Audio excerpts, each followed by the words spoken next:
السلام علیکم دوستو۔ دریائے جہلم کے کنارے واقع شہر بیرہ سے فوجی دستے گزر رہے تھے۔ کئی میل تک دریا کے کنارے پھیلی ہوئی پہاڑیوں کے درمیان میں واقع شہر ہزاروں گھوڑوں کی ٹانپوں سے گونج رہا تھا۔ ان گھوڑوں پر اسلحہ بردار چاقو چوبند فوجی سوار تھے۔ شہر والے اپنے اپنے گھروں میں دبکے ہوئے تھے۔ ان کی آنکھوں میں خوف کے سائے رقصاں تھے کہ پتہ نہیں حملہ آور لشکر ان کے ساتھ کیا سلوک کرے گا۔ وہ دروازوں کی جھریوں سے جھانک جھانک کر گزرنے والی فوج کو سہمی ہوئی نگاہوں سے دیکھ رہے تھے۔ لشکر کے وسط میں سپہ سالار کی شاندار سواری تھی۔ سپہ سالار مضبوط اور توانا بدن اور اوسط قد کا حامل ایک خوش شکل جوان تھا۔ ان کے چہرے اور انداز و اطوار سے محسوس ہوتا تھا کہ جیسے وہ ایک شائستہ، بامروت اور نرم خو لیکن پرعزم انسان ہے۔ اچانک شہر کے ایک حصے سے کچھ چیخ و پکار کی آوازیں بلند ہونے لگیں۔ کچھ لوگ فریاد کر رہے تھے۔ ان کی آوازوں میں لٹ جانے کا نوحہ تھا، بے بسی کا اظہار تھا۔ سپہ سالار نے فوراً حکم دیا کہ اس ہنگامے کا سبب معلوم کیا جائے۔ بہت جلد سپہ سالار کو مطلع کیا گیا کہ ان کی فوج کے ایک حصے نے شہریوں کے ساتھ زیادتی کی ہے۔ سپہ سالار کے خوبصورت چہرے پر طیش کے آثار نمودار ہو گئے۔ انہوں نے فوراً ان تمام سپاہیوں کو گرفتار کرنے کا حکم دیا جنہوں نے شہریوں کے ساتھ زیادتی کی تھی۔ کچھ ہی دیر میں تمام ملزمان حاضر کر دیے گئے۔ سپہ سالار نے ان تمام سپاہیوں سے پوچھ گچھ کی۔ انہوں نے شہریوں کے ساتھ زیادتیوں کا اقرار کر لیا۔ سپہ سالار نے حکم دیا کہ فلاں فلاں سپاہیوں کو سزائے موت دے دی جائے اور فلاں فلاں کی ناکیں کٹوا دی جائیں، اور ان فیصلوں کی پورے شہر اور فوج میں اچھی طرح تشہیر کر دی جائے۔ تشہیر کا حکم اس لیے دیا گیا کہ آئندہ فوج کے کسی اعلیٰ ترین افسر کو بھی رعایا کے کسی فرد یا اپنے محکوم و مفتوح شہریوں یا دیہاتیوں سے کسی طرح کی زیادتی کی جرات نہ ہو سکے۔ دوستو، یہ سپہ سالار برصغیر پاک و ہند میں مغلیہ سلطنت کے بانی عظیم حکمران ظہیر الدین بابر تھے، جو نہ صرف ایک اچھے سپہ سالار بلکہ ایک ظالم شخصیت، اچھے شاعر، خطاط اور علم و فن کے بڑے قدردان بھی تھے۔ بابر کے والد فرغانہ اور اندیجان پر حکمران تھے۔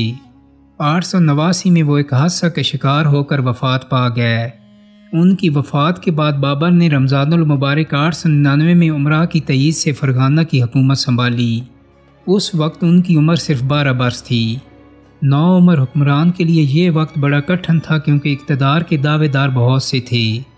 بابر کے ماموں سلطان محمود مرزا نے حصار کے علاقے سے اور چچا سلطان احمد مرزا نے سمرقند سے فوجی پیش قدمی کر دی۔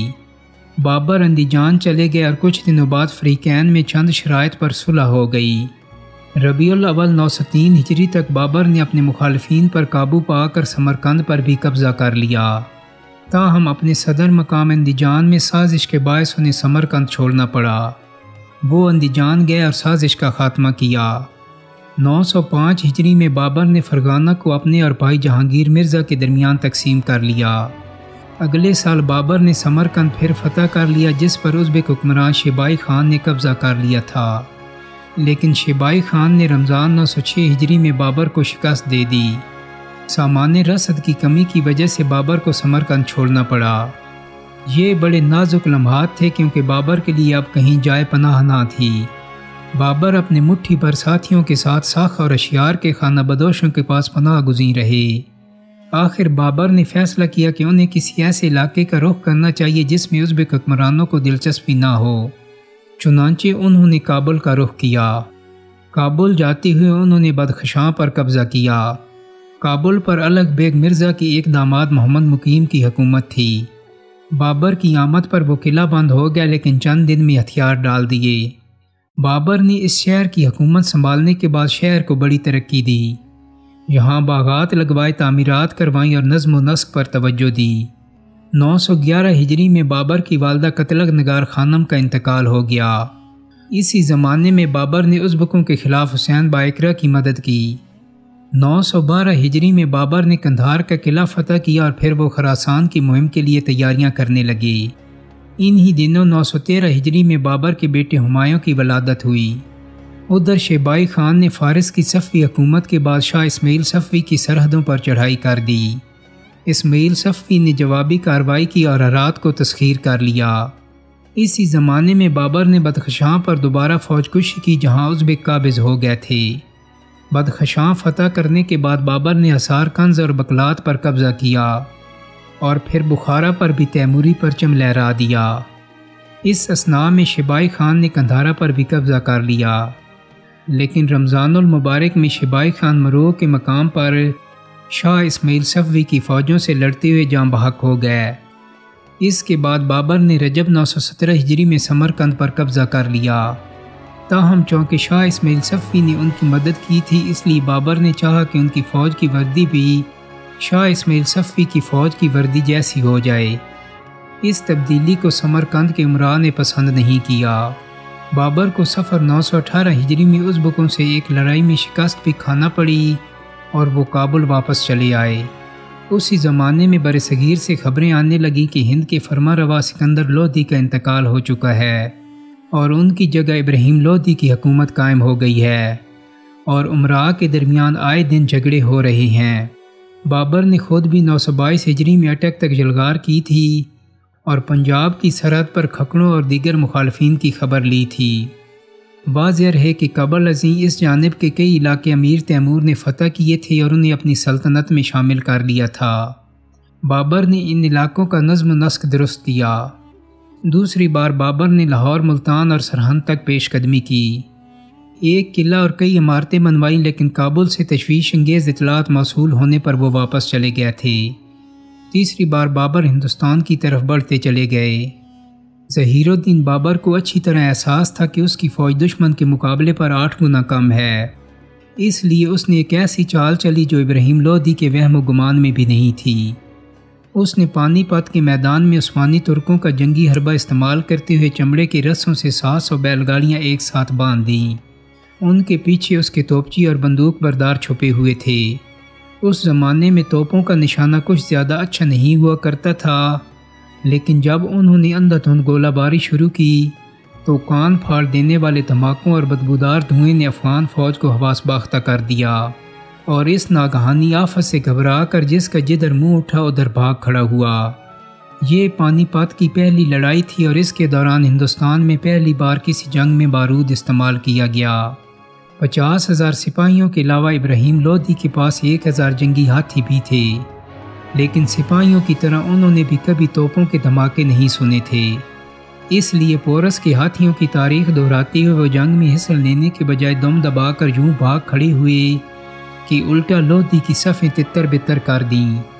بابر کے 12,000 تربیہ یافتہ گھوڑ سوار اسی لمحے کا انتظار کر رہے تھے۔ انہوں نے برق رفتاری سے پیش قدمی کرتے ہوئے لودھی کی فوج کو چاروں طرف سے گھیر لیا اور کچھ ہی دیر بعد بابر کی فتح مکمل ہو گئی۔ بابر دہلی کے اقتدار پر قابض ہو گیا اور یوں ہندوستان میں مغل بادشاہت کا آغاز ہوا۔ دوستو، ہندوستان میں ایک شخص تھا مہارانا سانگا، جس کا اصل نام سنگرام سنگھ تھا اور اسے رانا سانگا بھی کہا جاتا ہے۔ اسی نے بابر کو ہندوستان میں حملہ کرنے کی دعوت دی تھی۔